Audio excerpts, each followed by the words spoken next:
From Wish TV and the All Indiana Podcast Network, this is the Business, Equity, and Opportunities Podcast with Scott Sander.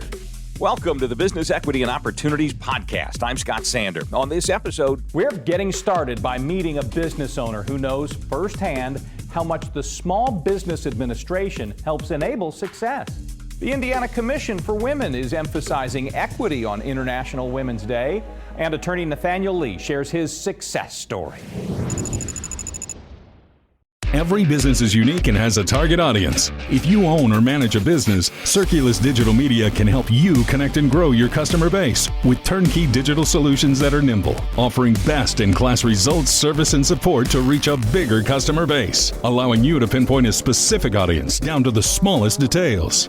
Get outside the city, the state, span the globe. Put Circulus Digital Media to work for you. Get started now at circulusdigital.com. That's circulusdigital.com. Why get all your holiday decorations delivered through Instacart? Because maybe you only bought 2 wreaths but have 12 windows. Or maybe your toddler got very eager with the advent calendar. Or maybe the inflatable snowman didn't make it through the snowstorm. Or maybe the twinkle lights aren't twinkling. Whatever the reason, this season, Instacart's here for hosts and their whole holiday haul. Get decorations from the Home Depot, CVS, and more through Instacart, and enjoy free delivery on your first 3 orders. Service fees and terms apply.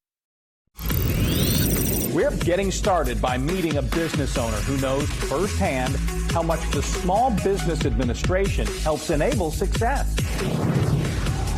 This is Business, Equity, and Opportunities. Getting started. Danny Porte is the CEO of Professional Management Enterprises. He's a graduate of the SBA's Business Development Program and was named the SBA 2022 Indiana Great Lakes Graduate of the Year. So I'm Danny Porte, the President and CEO of Professional Management Enterprises, Inc., headquartered in Indianapolis, Indiana, where we've been in business now for 17 years as a professional services company. We provide staff augmentation support services for human capital, information technology, healthcare, call center staffing nationwide. Small business programs are very important and vital for the educational success and health of your organization or any organization. So the SBA for me helped me start, helped me grow, helped me expand, and also helped me recover during COVID. I had 20 years of military service in the United States Army as an Army recruiter. My last stop was Indianapolis, the Army Recruiting Battalion, and I saw that the Army was outsourcing a lot of human capital things. And as a recruiter, I knew that I had that entrepreneurial spirit, but I wanted to make sure that I could do something that was going to help others succeed in terms of college students and veterans. So staffing and resume writing and career coaching was my focus back then, 17 years ago. When you don't know what you don't know, education provides the knowledge, and knowledge provides the power for us to succeed. So of course, the power of the internet and looking at the SBA and SCORE and other agencies that can help someone that never played in this entrepreneurial role. Again, the SBA, as I stated, helped me start, helped me grow, helped me expand, and helped me recover. You know, they have a 7J training program that allowed small businesses to take classes. One of the best classes that I can recall taking was the growth plan and strategy. It's a living document. As we all know that you got to prepare a business plan. Okay? Most people take those and put them aside. That growth plan was truly a living document that my executive team and I today still look forward to. We bring up quarterly, and we're making sure that we're thriving the way that we desire to thrive. Let me start off by commending our governor, commending our politicians here, whether or not it's Andre Carson or Senator Todd Young, and the SBA and other mid-states, other programs out here that Indiana, to me, allows diverse business the opportunity to grow. As a service-disabled veteran organization and a minority business here in town, we have the opportunity to succeed through programs that a lot of other states aren't doing. So I see great potential as we have great clients here in Indiana. And what a better way to, from an economic impact, to hire some of the best men and women in our state and give them jobs that's exceeding minimum wage and allowing them to become the best that they can become as well. Growing up, single mother, raising 3, I was the baby of the group. You know what it feels like to not have ends meet. You know what it feels like to want to quit. Well, as a business owner today, I'm so fortunate to have clients like Anthem, like United Healthcare, Customs and Border Protection, Department of Homeland Security, Census Bureau, EPA. It is a pleasure watching consultants that work for us as a contractor get hired on directly by these companies. It's nice to see the professional coaching, mentoring, and development from these large agencies that want to grow their own talent as well. So there's no way that we would ever stop becoming a better us in order to assist our employees in becoming a better them. You've tuned in to Business Equity and Opportunities, and it's time for Running Your Business Day to Day. International Women's Day is March 8th. Here's how one Indiana organization is planning to celebrate. This is Business Equity and Opportunities. Running your business day to day. Melissa St. John is the CEO and owner of Relocation Strategies. She'll be involved with a panel discussion on equity at International Women's Day, presented by the Indiana Commission for Women. So I'm on a panel, and there's going to be 4 panels, which I think is just really exciting. This day is for all women. It is for women that want to learn, they want to be led, they want to be lifted up. And then the last L is for people that lead. So there's all different types of women on these panel discussions, and I think everyone is going to have an opportunity to be uplifted and gain a lot of insight. The conference is being put on by Indiana Conference for Women.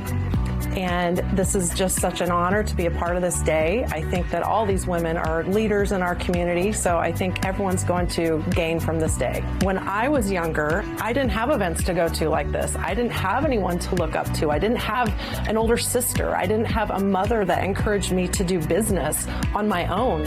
So I think that the younger generation, even older women as well, if they want to start a second career, it's nice to have other people encourage and give examples so that we can emulate what they're doing. So for instance, the panel that I'm on, I'm going to be talking about my business in terms of like I don't want to say the bravery, but just what it takes, the grit, the passion, the perseverance, and everyone there may not be wanting to start a business. There's going to be other women that are going to be talking about their stories, they're blazing the trail, and you may look up to someone like Melissa Prophet and say, how is she this, great, attorney at Ice Miller, and what's her story? So there's just so many women that have so much to say. I think that if you're in your daily routine going to work, this is just a nice, refreshing change to get uplifted. So Relocation Strategies, I have owned the business for over 16 years, and it has evolved and changed over the years. Been through basically 2 recessions. And so when you're a small firm, you have to be nimble and you have to adjust. So we're doing a lot of things. We've been helping people reimagine their workplace because of the shortage of people coming back to the office. So a lot of firms are making a lot of changes right now. So we help with workplace surveys. We do space planning, interior design. We're partnering with architecture firms. But our real claim to fame is move management and helping people with furniture and reuse.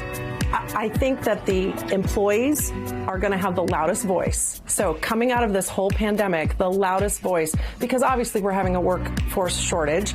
So employers need to realize that we have to listen to what they need. And so like, for instance, this room right here, this used to be I'm just going to say it, a stuffy conference room.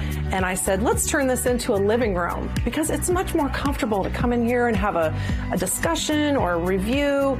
And that's what people want. They want it. It's more of you have residents residential, and then you have commercial, and so the new word is residential. It's making it more comfortable. So if we can get people to want to come back into the office, then they will come back, and we will have more productivity, the culture will rise, everyone wins. My business, I will share with you, I'm absolutely thrilled to be in Indiana.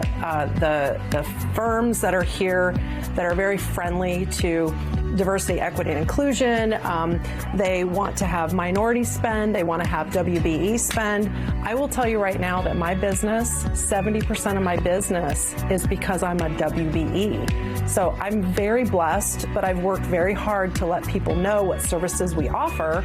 But some of our big clients, it's a win-win for them because they're getting spend on a small woman-owned, and that's a part of their mission. So, clients of ours like Delta Faucet and Citizens, and, so it's a win-win for everyone.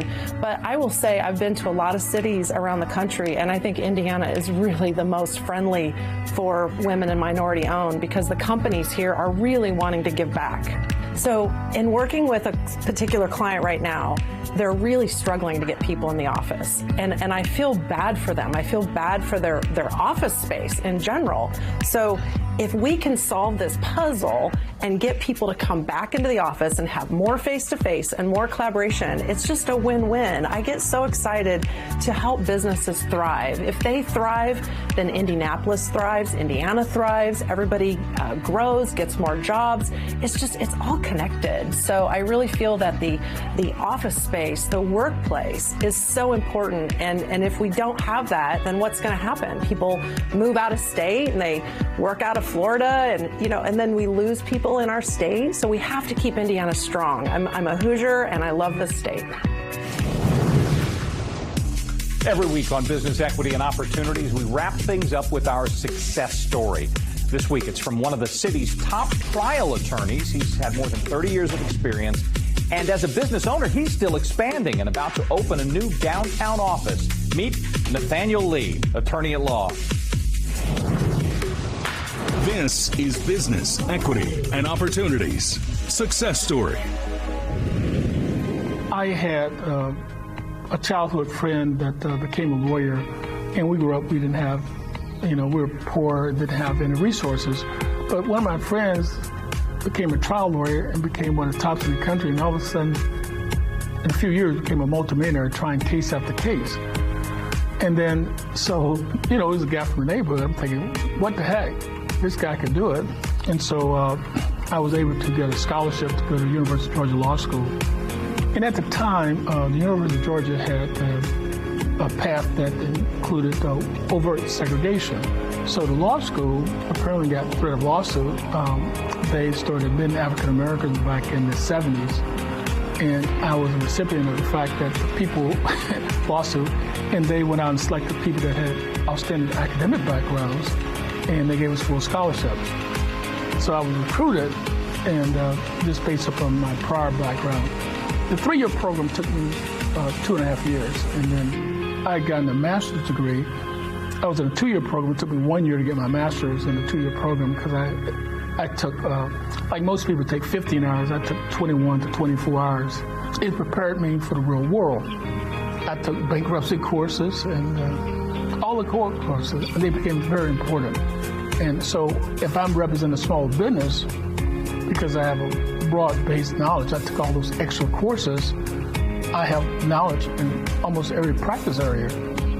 Before I was a lawyer, I worked for an insurance company, and I was in their MBA program.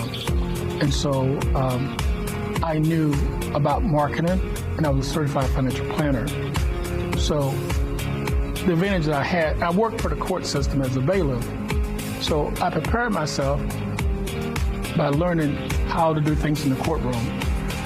And as a bailiff, I looked at all the documents. In those days, all the legal documents and lawsuits were filed with the court. So I had to see all these documents. And so before I entered into practice, I would make copies of documents I needed for complaints, discovery, and things like that.